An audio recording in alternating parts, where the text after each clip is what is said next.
ధరణి news జనం కోసం నిజం కోసం సామాన్య గొంతుక. Welcome to Dharani TV. ఈ రోజు న్యూస్ అప్డేట్స్ ఏంటో చూద్దాం. तेलंगाना की राज्यपाल डॉक्टर तमिलसाई सौंदरराजन जी, केंद्रीय मंत्रिपरिषद के मेरे सहयोगी नरेंद्र सिंह जी तोमर, श्री जी कृष्ण रेड्डी जी, इक्रिसेट की डायरेक्टर जनरल और ऑनलाइन माध्यम से देश विदेश से खासकर अफ्रीकी देशों से जुड़े महानुभाव, यहाँ उपस्थित देवियों और सज्जनों, आज वसंत पंचमी का पावन पर्व है। आज हम ज्ञान की देवी मां सरस्वती की पूजा करते हैं। आप सभी जिस क्षेत्र में हैं उसका आधार ज्ञान, विज्ञान, इनोवेशन, इन्वेंशन ही है और इसलिए वसंत पंचमी के दिन इस आयोजन का एक विशेष महत्व हो जाए। आप सभी को गोल्डन जुबिली सेलिब्रेशन की बहुत बहुत बधाई।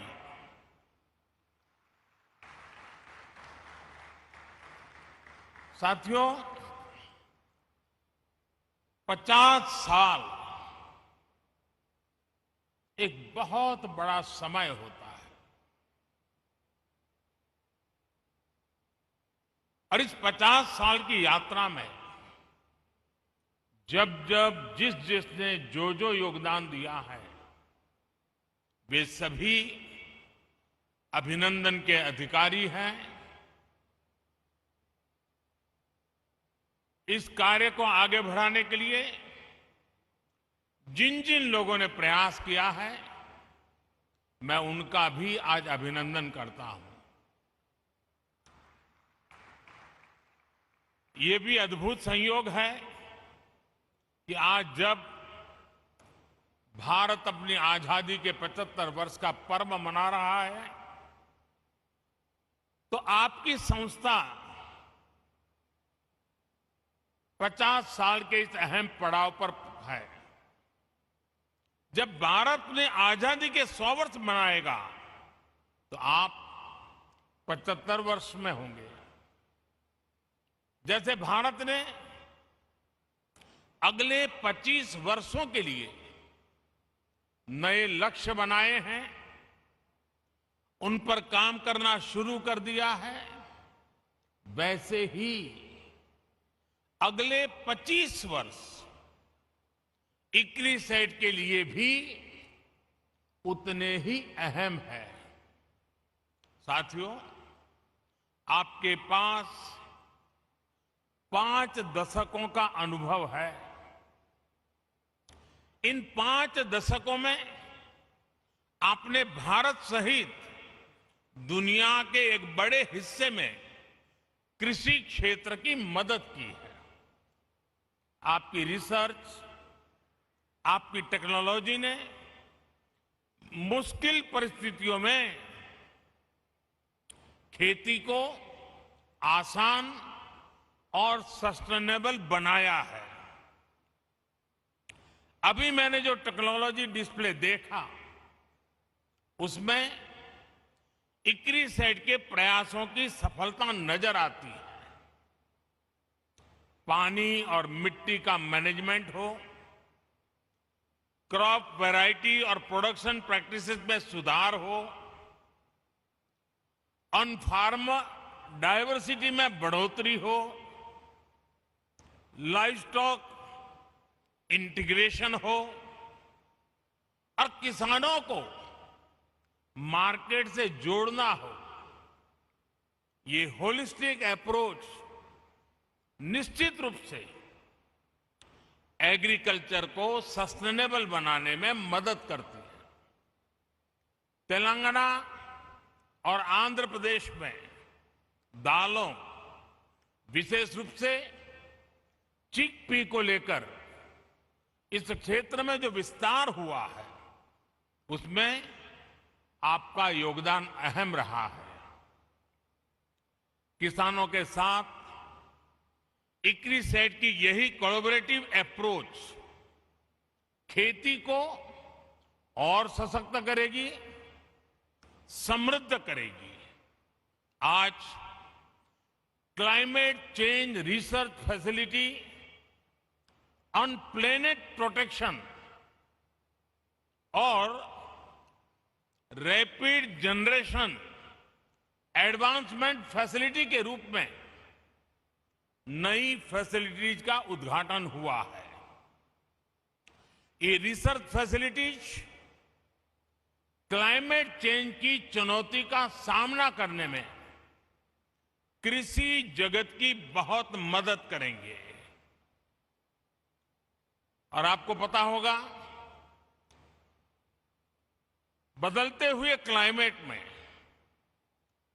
हमारी एग्रीकल्चर प्रैक्टिसेस में क्या परिवर्तन लाने चाहिए, उसी प्रकार से भारत ने लास्ट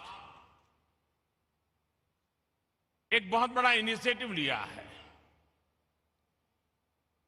कि क्लाइमेट चेंज के कारण जो परिस्थितियां पैदा हुई हैं, नेचुरल कैलेमिटीज आती है, उसमें मानव मृत्यु की चर्चा तो सामने आती है, लेकिन इंफ्रास्ट्रक्चर का जो नुकसान होता है वो पूरी व्यवस्थाओं को चरमरा देता है।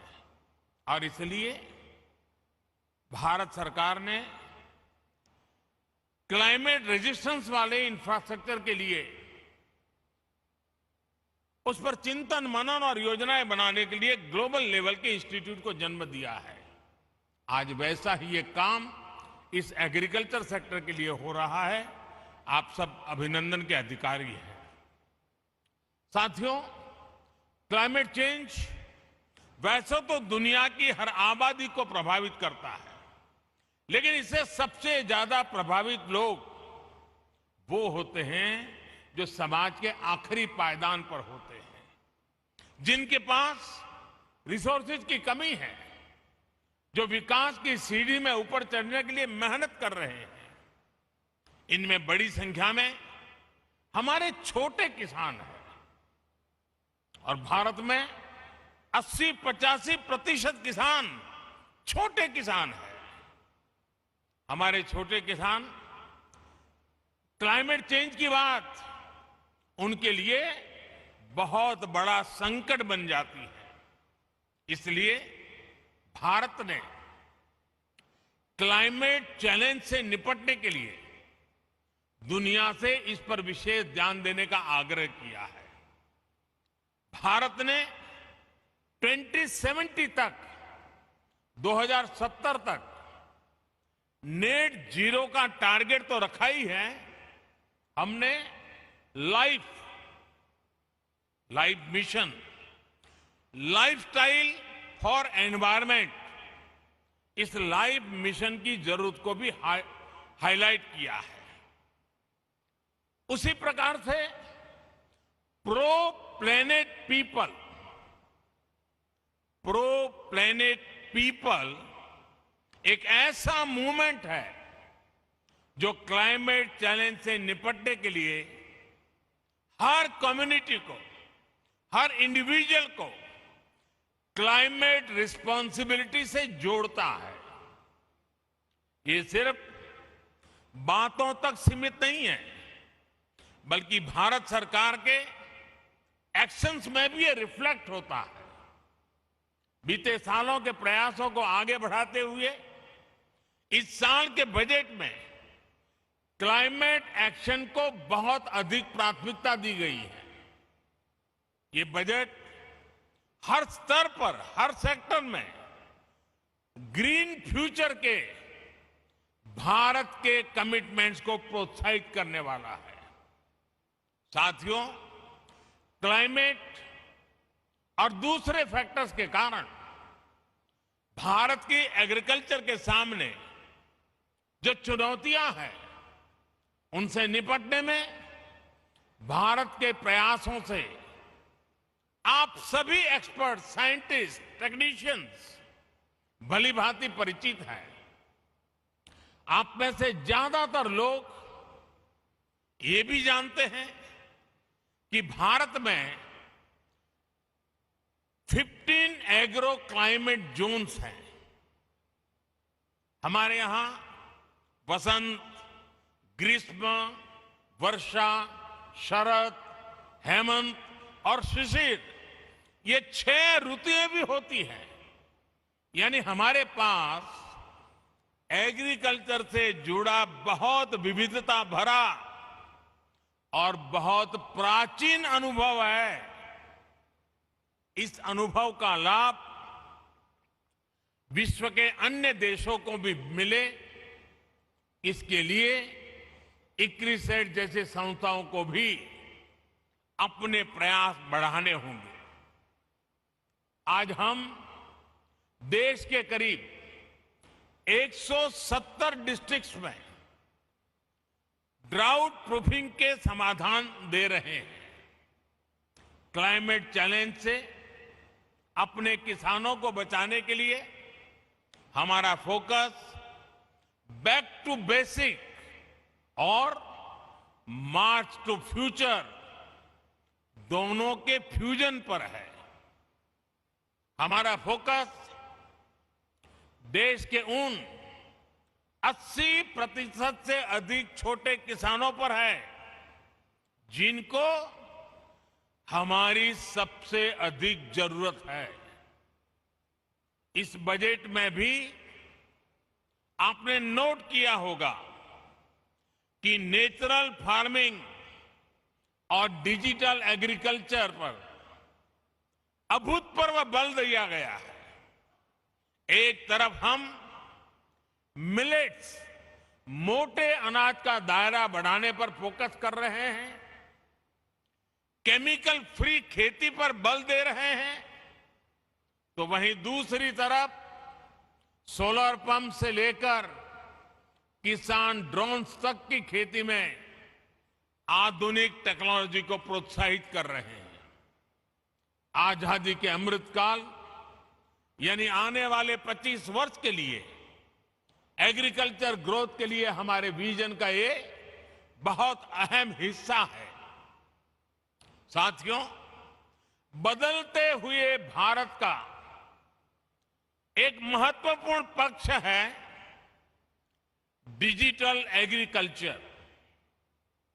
यह हमारा फ्यूचर है और इसमें भारत के टैलेंटेड युवा बहुत बेहतरीन काम कर सकते हैं।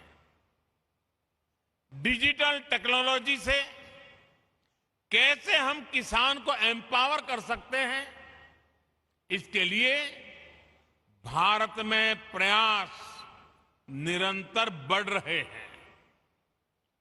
क्रॉप असेसमेंट हो, लैंड रिकॉर्ड्स का डिजिटाइजेशन हो, ड्रोन के माध्यम से इंसेक्टिसाइड्स और न्यूट्रिएंट्स की स्प्रेइंग हो, ऐसी अनेक सर्विसेज में टेक्नोलॉजी का उपयोग, आर्टिफिशियल इंटेलिजेंस का उपयोग बढ़ाया जा रहा है।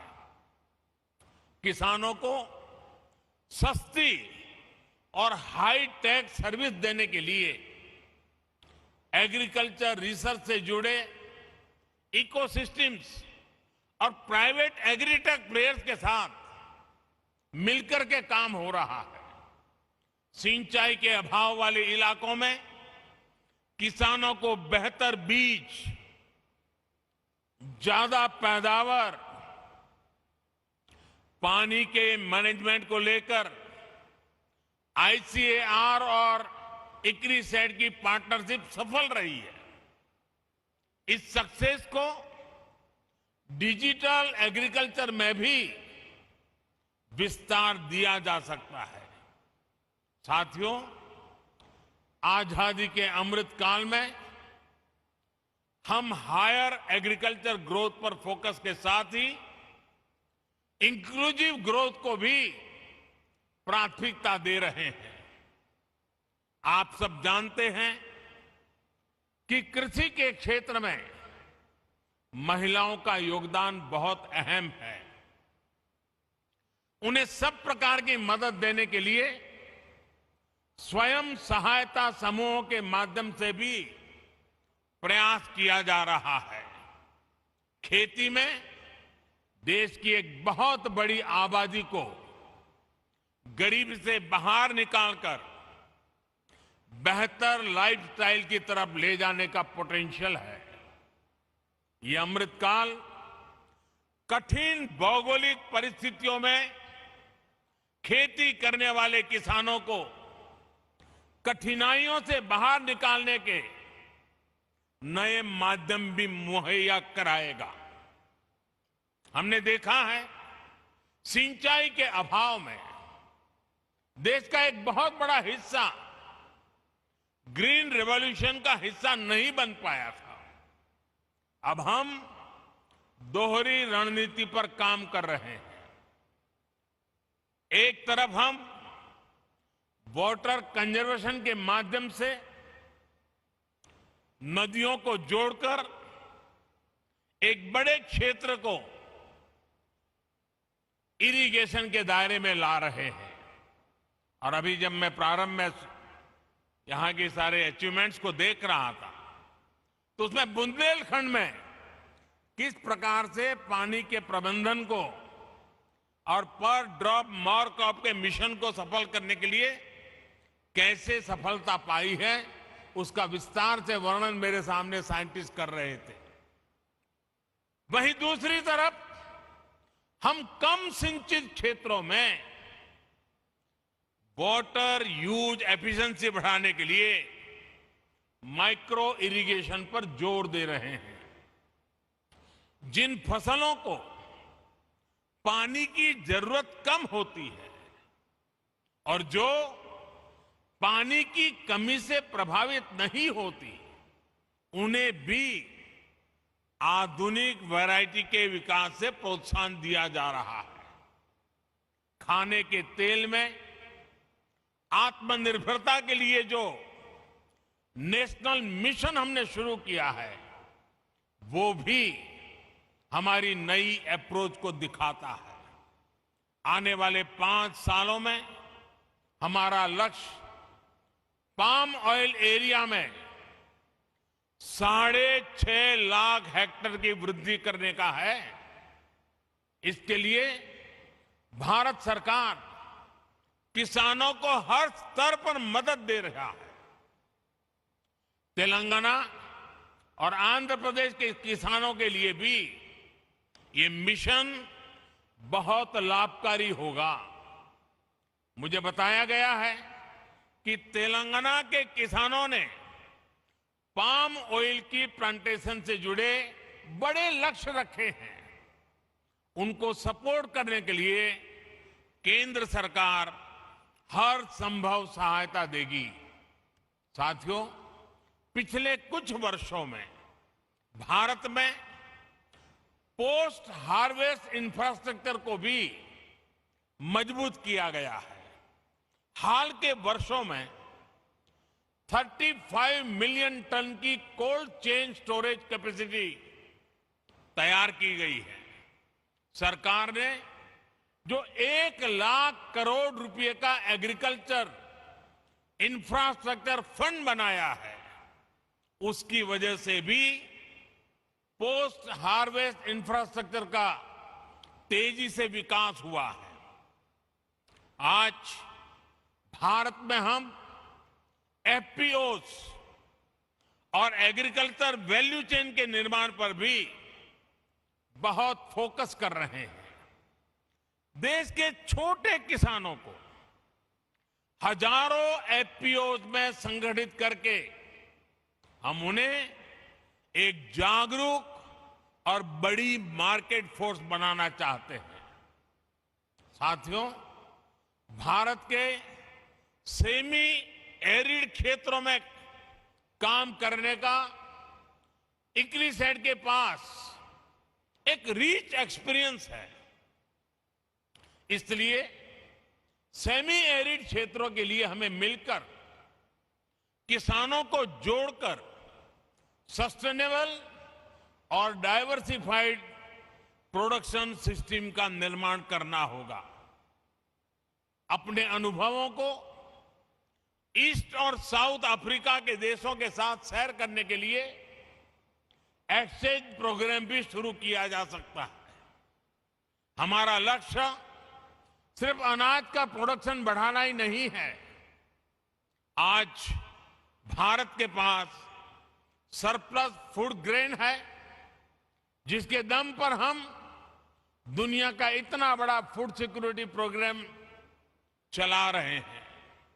अब हम फूड सिक्योरिटी के साथ साथ न्यूट्रिशन सिक्योरिटी पर फोकस कर रहे हैं। इसी विजन के साथ बीते 7 सालों में हमने अनेक बायो फोर्टिफाइड वैरायटीज का विकास किया है। अब अपनी खेती को डाइवर्सिफाइड करने के लिए अपने सूखा प्रभावित क्षेत्रों में अधिक उत्पादन के लिए बीमारियों और कीटों से अधिक सुरक्षा देने वाली रिजिलिएंट वैरायटीज पर हमें ज्यादा से ज्यादा काम करना है। साथियों, इक्रिसेट, आईसीएआर और एग्रीकल्चर यूनिवर्सिटी के साथ मिलकर एक और इनिशिएटिव पर काम कर सकता है। ये क्षेत्र है बायोफ्यूल का। आप तो स्वीट सोरगम उस पर काम करते रहे हैं। आप ऐसे बीज तैयार कर सकते हैं जिससे सूखा प्रभावित किसान या कम जमीन वाले किसान अधिक बायोफ्यूल देने वाली फसलें उगा सकें। बीजों की प्रभावी डिलीवरी कैसे हो, उनके प्रति विश्वास कैसे पैदा हो, इसको लेकर भी मिलकर हम सबको साथ मिलकर के काम करने की जरूरत है। साथियों, मेरा विश्वास है कि आप जैसे इनोवेटिव माइंड्स की मदद से, पीपल्स पार्टिसिपेशन से और सोसाइटी के कमिटमेंट से हम एग्रीकल्चर से जुड़ी तमाम चुनौतियों पर विजय प्राप्त कर पाएंगे। भारत और दुनिया के किसानों का जीवन बेहतर बनाने में आप ज्यादा समर्थ हो, बेहतर से बेहतर टेक्नोलॉजिकल सॉल्यूशन देते रहें। इसी कामना के साथ एक बार फिर इक्रिसेट को इस महत्वपूर्ण पड़ाव पर उनके भव्य भूतकाल का अभिनंदन करते हुए,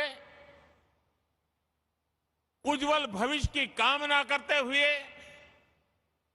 देश के किसानों की आन बान शान के रूप में आपका ये पुरुषार्थ काम आए, इसीलिए मेरी बहुत बहुत शुभकामनाएं, बहुत बहुत बधाई, धन्यवाद। ఇవి ఇప్పటి వరకున్న న్యూస్ అప్డేట్స్. మరిన్ని న్యూస్ అప్డేట్స్ కోసం చూస్తూనే ఉండండి మీ ధరణి TV. Thanks for watching this video. Please like, share and subscribe to Dharani TV.